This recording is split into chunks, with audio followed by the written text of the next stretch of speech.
మేము బయలుదేరతాం అక్క. పాప నిద్ర లేచున్నప్పుడు రేపు వచ్చి చూస్తా. ఈ రోజు నువ్వే వంట చేయొద్దు, డిన్నర్ కి అక్కడికొచ్చేయి. అదంతా ఏమవసరం లేదు, కావాల్సిన వస్తువులన్నీ నేను కొని తీసుకొచ్చాను. ఇంత దూరం ప్రయాణం చేసొచ్చారు, అందుకే చెప్పాను. ఇప్పుడు చిన్నగా తినొచ్చు. బాగా ఉడకబెట్టిన చిలకడ దుంపలు ఉండి మీ ఊర్లో ఏదో తింటారు, కాల్చుకొని తింటారా? ఇక ఏటి చేపల కూర కూడా ఉంది. మేము ఇంకొక రోజు వస్తాం. రావాల్సిందే. మరి వెళ్దామా సింధు? వస్తాము. వెళ్ళేస్తా వద్దా?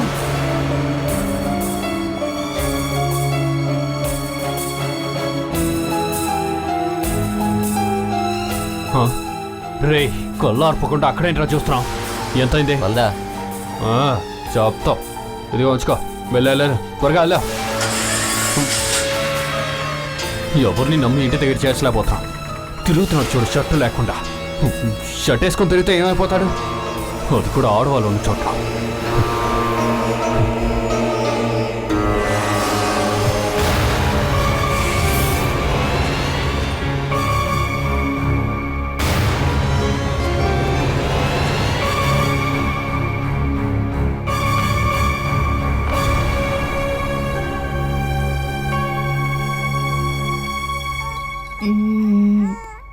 కాటుకు పెట్టేశాం. అల్లరి చేయకుండా ఉండాలి, సరేనా?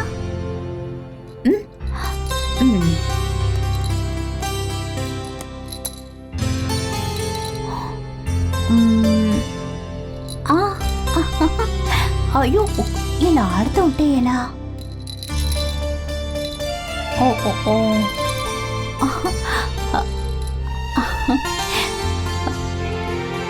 ఇప్పుడు బంగారానికి పుట్టు పెడతాను. నీకెవరూ దిష్టి పెట్టకుండా ఉండడానికి.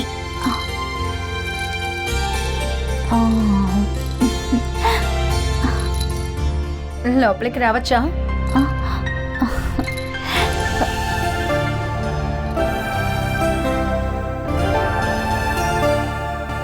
ఇక్కడి నుంచి బయటికి పంపిన వాళ్ళని మేము తిరిగి పిలవం. ఆహా, ఎవరే అన్నారు నన్ను బయటికి తరివేశారని? తెలియక చెప్పేశాను, సారీ. నా బంగారం, ఎందుకే పాప మొహాన్ని ఇలా చేసేసావో? తెలియని పనులని ఎవరు చేయమన్నారు? ఓ, నేను బ్యూటిషియన్ కోర్స్ చదవలేదే. పాపకి ఐబ్రోస్ డ్రా చేయడానికి, బొట్టు పెట్టడానికి ప్రత్యేకంగా కోర్సులేం చదవక్కర్లేదు. రేపటి నుంచి చూసుకుంటాను మేడం. నువ్వు ఈ రోజు నుంచి కంపెనీకి వెళ్తున్నావు అని అమ్మ చెప్పింది. అంతమంది పనిచేసే కంపెనీ కదది. నేను వెళ్లకుండా ఆ కంపెనీ లాస్ లో వెళ్ళిపోయిందంటే అంతమంది కుటుంబాల్ని అది బాధిస్తుంది. ఇప్పుడున్న పరిస్థితుల్లో నువ్వు కంపెనీకి వెళ్ళకపోతేనే బాగుంటుందని అనిపిస్తోంది. సూరజ్ కూడా అదే చెప్పారు. కానీ సరిగ్గా కంపెనీని చూసుకోకపోతే ఆ కంపెనీ మూతపడిపోతుంది. సూరజ్ అనే కూడా చూసుకోవచ్చు కదా. 1 నెల పూర్తిగా నువ్వు రెస్ట్ తీసుకున్న తర్వాత వెళ్తే చాలు. బాలసుధగానే ఉండుంటే ఖచ్చితంగా తనకిచ్చేసి నేను వచ్చేదాన్ని.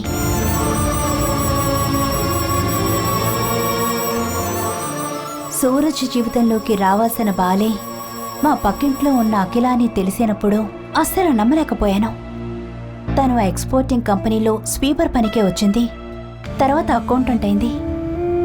సునీత, ప్రదీప్ ఇద్దరు కలిసి పన్నిన డబ్బు కుట్ర కోసం జైలుకు కూడా వెళ్ళింది.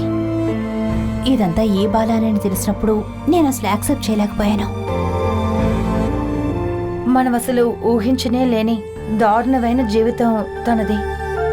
మేము తన్ని వెతుక్కుంటూ అక్కడికి వెళ్ళినప్పుడు వేణుగోపాలన్ బాలను తీసుకునేట్టు వెళ్ళిపోయాడు. ఎక్కడికి వెళ్ళారో ఎవరికీ తెలియదు. జరిగిందంతా అన్నయ్య చెప్పారు. బాలాని చూడలేకపోయామన్న బాధ మాత్రమే ఇప్పుడు మాలో మిగిలింది.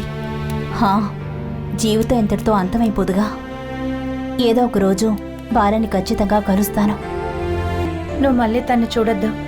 అదొకవేళ మీ లైఫ్ని అది పాడు చేస్తుందేమో అనే దేవుడు మిమ్మల్ని చూడనివ్వకుండా అడ్డుకుంటున్నారు. నాకు మీ అన్నయ్య మీద చాలా నమ్మకం ఉంది ప్రీతి. మన ఆడవాళ్ళం కదా, భర్త దృష్టి ఇంకొక అమ్మాయి మీద తిరుగుతుందని మనకు తెలిస్తే ఏ ఆడపిల్ల తట్టుకోలేదు.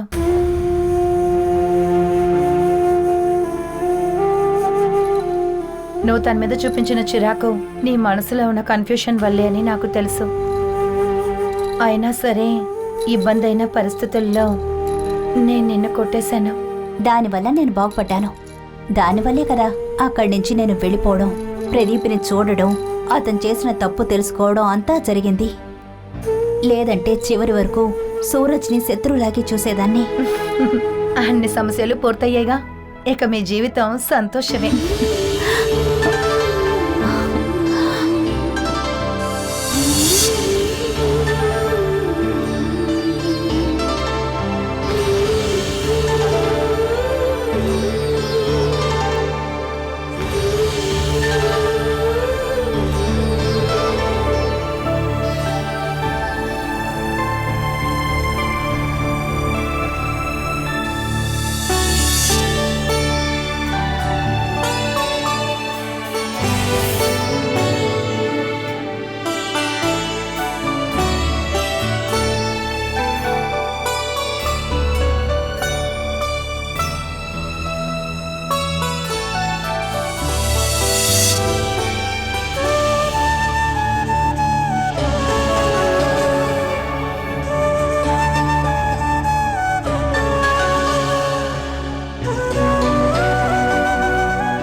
అమ్మ వచ్చేస్తున్నాను తల్లి.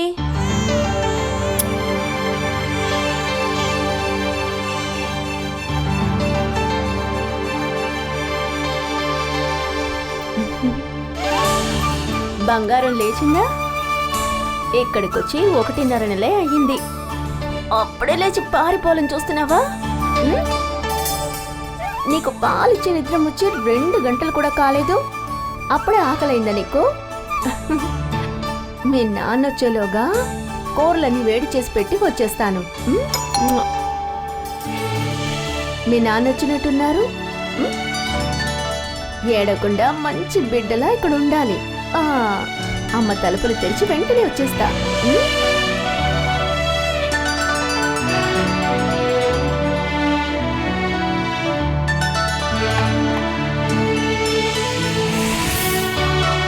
నేను బయలుదేరుతున్నా, నువ్వు వెళ్ళి పాపతో ఉండు. తను లేవాలంటే 11 గంటలు అవుతుంది. ఏమండి, బ్రేక్ఫాస్ట్ తినకుండా వెళ్తున్నారు? నాన్న పిలిచారు, ఎవరో వచ్చారంట, అర్జెంటుగా వెళ్ళాలి.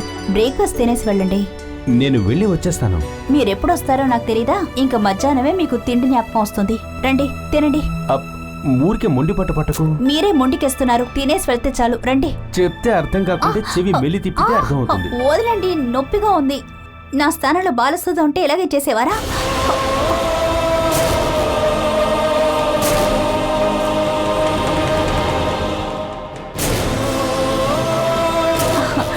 ఏమైంది? నీ చెప్పింది నచ్చలేదా? మిమ్మల్ని ఆట పట్టించడానికి ఇప్పుడు నా దగ్గర ఒక పేరుంది. ఇక నా దగ్గర గొడవపడ్డానంటే నేను బాలసుధ పేరే చెప్తాను. పులిలాగా వచ్చే మనిషి పిల్లిలా పరిగెడతారు. నువ్వు నిజంగా చాలా అసాధ్యురాలివే చమేలి. ఇప్పుడైనా మీకు అర్థమైతే సరే. రండి, వచ్చి తినండి. నేను అక్కడికి వెళ్ళి నా ముఖం చూపించి వెంట వచ్చేస్తాను. ఇంకా లేట్ చేస్తే నాన్న కోపం వస్తుంది. వచ్చేస్తాను.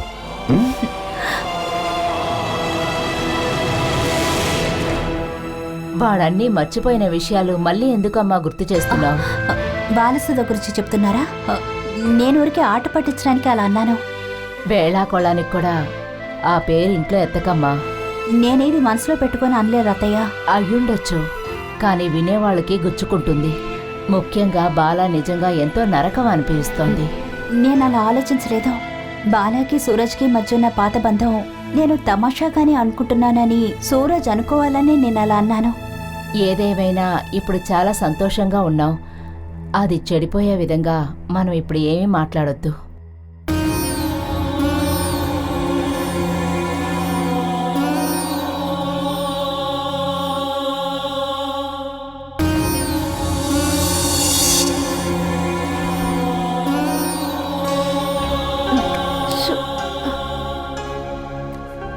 దోమలు ఎక్కువగా ఉన్నాయి. నేను ఇక్కడి నుంచి వెళ్ళాను, నిన్ను దోమలు కుడతాయి. నిన్ను మాత్రమే కాదు, అమ్మని కూడా కుడుతున్నాయి. బాలక ఆహా ఇక్కడ కూడా ఈ అలవాటు మొదలైందా? వర్షం పడగానే దోమలు మొదలవుతాయి. ఇప్పుడే సరిచేద్దాం. ఇదిగో చూడండి. దీన్ని కొనుక్కొచ్చి ఇంట్లో ట్రై చేసిన తర్వాతే నాన్నని పంపించి ఈ ఇంటికి కూడా తెప్పించాను. ఇందులో పిల్లల్ని బాధించేలా ఎటువంటి కెమికల్స్ లేవక్క. దీన్ని ధైర్యంగా యూజ్ చేసుకోవచ్చు.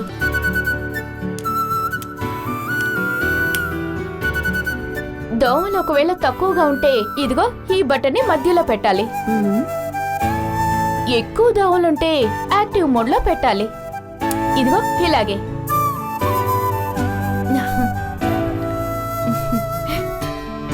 ఇక మీరిద్దరూ నిద్రపోవాలంటే దోమల బాధ లేకుండా పడుకోవచ్చు. అనిబావ రూమ్ ని కొంచెం శుభ్రం చేయాలి. అందులో బామ్మ ఫోటో ఉంది. ఆ ఫోటోని దులిపి శుభ్రం చేయాలి. అనిబావ ఎలాగో రావడం లేదు. అప్పుడు మనమే కదా రూమ్ ని శుభ్రంగా పెట్టుకోవాలి. రండక్క. నువ్వు వెళ్ళు. ఏమో తెలీదు, ఆ తాళం వేసిన రూమ్ని చూస్తున్నప్పుడల్లా నాకు భయంగా ఉంది. నువ్వు వెళ్ళి ఓపెన్ చేయి. పాప ఒంటరిగా ఉంది కదా. దోమల్ని తరిమి కొట్టినందుకు నాకు థ్యాంక్స్ చెప్పండి.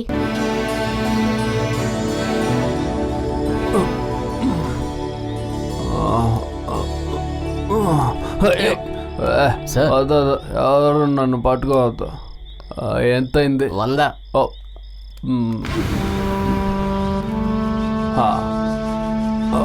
మీదిగా లోపల దాకా తీసుకెళ్తాను సార్. అదంతా నువ్వేం చేయొద్దు. భర్త తాగేసి ఇంటికి వచ్చినప్పుడు వాడిని తీసుకెళ్లి రూమ్ లో పడుకోబెట్టడానికి కొంతమంది ఉన్నారు. వాళ్ళ ఉద్దేశం ఏంటని నాకు బాగా తెలుసు. అందువల్ల నీ పని ఇక్కడ సాగదు. బయలుదేరా బాబా. నీ మనసులో ఏం ఆలోచిస్తున్నావు నాకు బాగా తెలుసా. పోరా బాలా. బాలా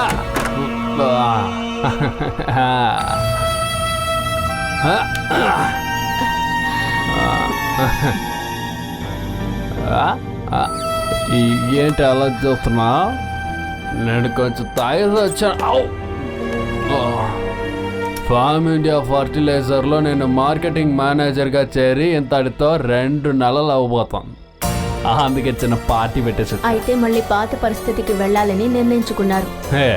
అలాంతా ఏం కాదే. ఆపేస్తా, ఈరోజే ఆపేస్తా. ఇంకేం లేదు. నువ్వు వెళ్ళి భోజనం రెడీ చేయి. నాకు బాగా ఆకలిస్తాం.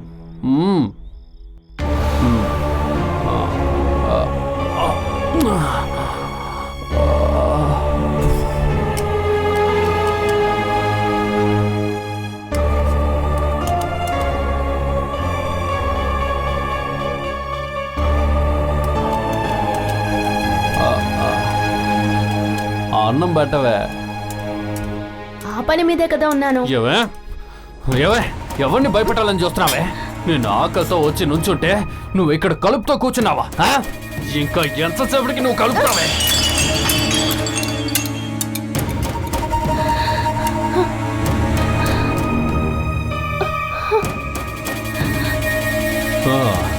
భర్త ఆకలితో వస్తే వెంటనే అన్నం పెట్టాలి. అర్థమైందా?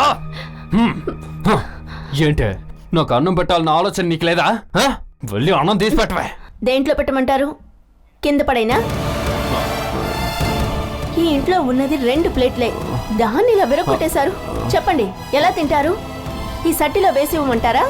అదే, ఇంకా నువ్వు కష్టపడాల్సిన అవసరం లేదు. నేనే వేసుకొని తింటాను. ప్లేట్ లేకుండా ఎలా తినాలో నేను నీకు నేర్పిస్తాను. తక్కువే.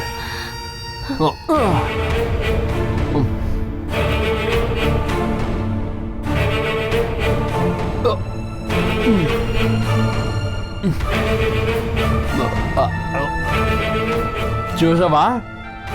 ప్లేట్ లేకుండా గిలాకే తినాలి. అర్థమైందా? మీరు తింటే చాలా, నేను తినక్కర్లేదా?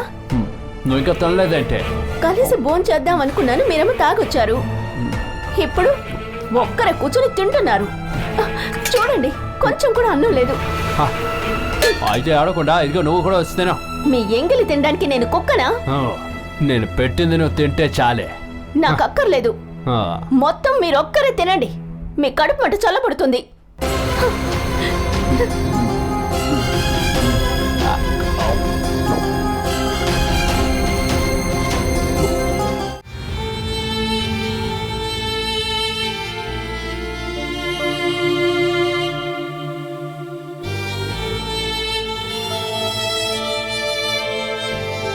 ఆ, ఆ.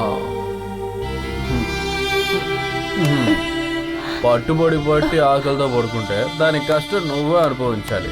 నాకు తెలుసు. ఆ. ఆ కష్టాలన్నీ భరించే కదా ఇంత దూరం వచ్చాను.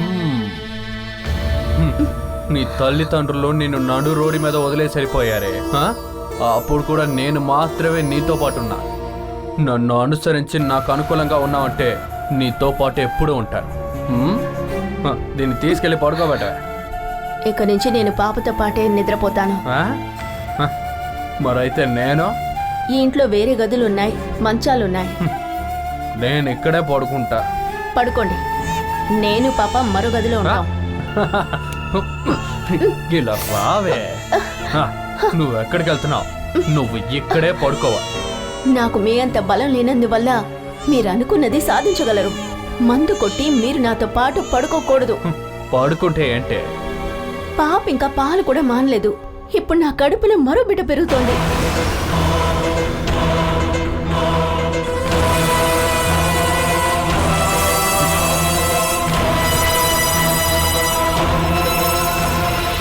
అది నీకు ఇప్పుడే తెలిసిందా? ఎప్పుడు చెప్తే ఏమిటి? మీ మొహం ఇలాగేగా ఉండబోతోంది. ఈ బిడ్డకి తండ్రి మరొకరని అనవసరమైన మాటలు మాట్లాడకండి. క్రూరమైన ఆ రాత్రికి దొరికిన గిఫ్టే ఇది.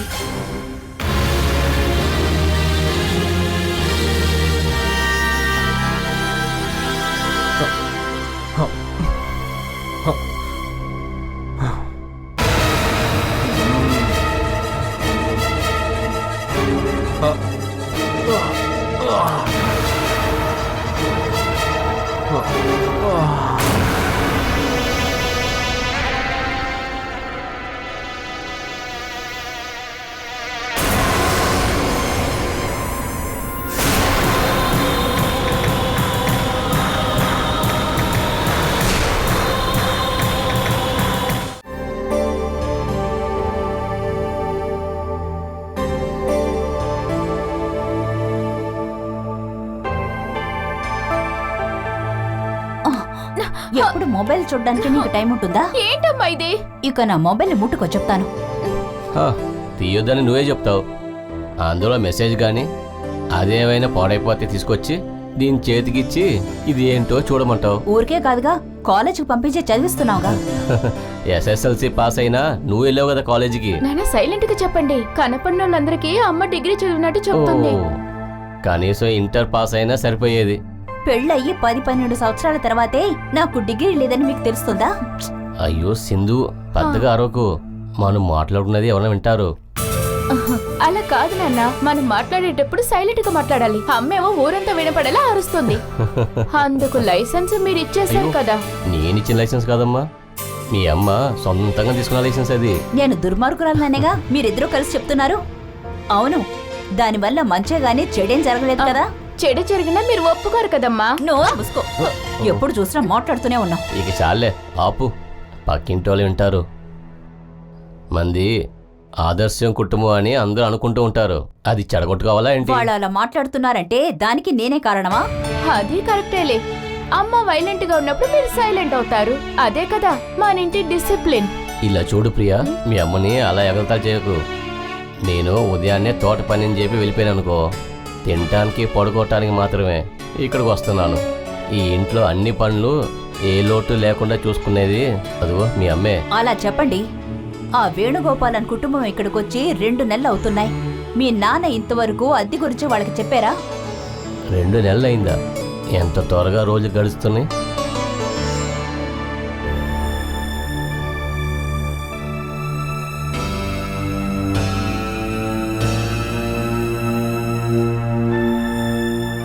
ఇదిగోండి. అనుమానం అక్కర్లేదు, బ్లాక్ టీనే. నిన్న రాత్రి అసలు ఏం జరిగింది? మీరు అసలు అక్కడికి వెళ్ళకూడదు. ఎక్కడికి వెళ్ళడం గురించి మాట్లాడుతున్నావు? బాలా అక్క దగ్గరే. ఎవరు? అయ్యో నేను కాదు. మీరు వెళ్ళి వేణుతో అద్దె గురించి మాట్లాడారా? చూసినప్పుడు అడుగుదామని అనుకున్నాను, కానీ ఆఫీస్కి వెళ్ళేటప్పుడు అడగటం ఎందుకని అడగలేదు. పర్వాలేదులే, నేను ఇంటికి వెళ్ళి అడుగొస్తాను. మీరు దీనికోసం ఆ ఇంటి వరకు వెళ్ళక్కర్లేదు, నేను వెళ్తాను.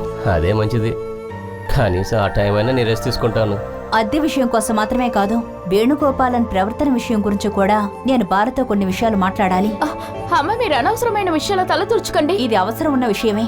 వాళ్ళు మన ఇంట్లో అద్దెకుంటున్నారు. రేపు అక్కడ ఏదైనా తప్పుగా జరిగిందంటే దానికి మనమే బాధ్యులం అవుతాం. అదేంటి అలా మాట్లాడుతున్నావు? అదే చెప్తున్నానుగా, ఇలాగే జరిగిందంటే ఏదైనా అవుతుంది.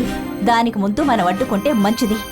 అడ్వైస్ చేయడానికి వెళ్ళే పని అయితే నన్ను తీసుకెళ్ళదు. నువ్వు వద్దు, నేనే ఒంటరిగా వెళ్ళి మాట్లాడతాను. మన కళ్ళ ముందే ఒక కుటుంబాన్ని నాశనం అవనివ్వకూడదు.